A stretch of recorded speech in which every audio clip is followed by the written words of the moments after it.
আজ ১লা জুলাই রাজ্যে অন্নপূর্ণা যোজনার শংসাপত্র প্রদান। নেতাজি ইন্ডোর স্টেডিয়ামের মূল অনুষ্ঠানের সাথে ভার্চুয়ালের মাধ্যমে অনুষ্ঠিত হলো মানবাজার ২ নম্বর ব্লকে অন্নপূর্ণা যোজনা। কলকাতার ঐতিহাসিক নেতাজি ইন্ডোর স্টেডিয়ামে এই প্রকল্পের মূল অনুষ্ঠানটি আয়োজিত হয়। আজ ১,৩০,০০০ ডিবিটি লিঙ্কের মাধ্যমে উপভোক্তাদের অ্যাকাউন্টে সরাসরি টাকা পাঠানোর প্রক্রিয়া শুরু হয়েছে। একই সাথে মূল মঞ্চ থেকে প্রতীকী হিসেবে ৩,০০০ টাকার শংসাপত্র মা বোনেদের হাতে তুলে দেওয়া হয়। সেই মতোই পুরুলিয়া জেলার বোড়ো থানার অন্তর্গত মানবাজার ২ নম্বর ব্লকের সভাকক্ষেও স্থানীয় উপভোক্তাদের হাতে এই শংসাপত্র তুলে দেওয়া হয়।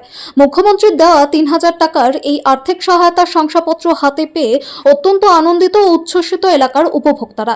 সাংবাদিকদের মুখোমুখি হয়ে জানান, আগে আমরা ১৫০০ টাকা করে পেতাম, নতুন সরকার ক্ষমতায় এসে আমাদের জন্য এই অনুদান বাড়িয়ে ৩,০০০ টাকা করেছে।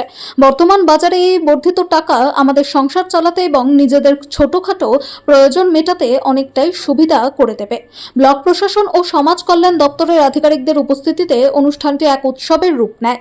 এদিনের সভায় উপস্থিত ছিলেন মানবাজার ২ নম্বর ব্লকের জয়েন্ট বিডিও, বিসিডব্লিউ অফিসার এবং নারী ও শিশু কল্যাণ আধিকারিকগণ।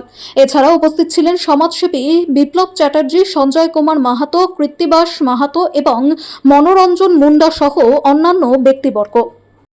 আমার আগে ১৫০০ টাকা দিত, ওইটাতে অতটা কাজে লাগতো না। এখন ৩,০০০ দিয়ে আমরা বেশি খুশি, কারণ আমাদের ছেলে মেয়ে কোচিং যায়, টিউশনি পড়ে, ওইটা আমাদের খরচা হয় বা আমাদের নিজেদের অনেকটাই হাত খরচা হয়, সাংসারিক দিয়ে সব কিছু। আর স্বামী থেকে হাত পাততে হয় নাই, তাই মুখ্যমন্ত্রীকে অশেষ ধন্যবাদ জানাই।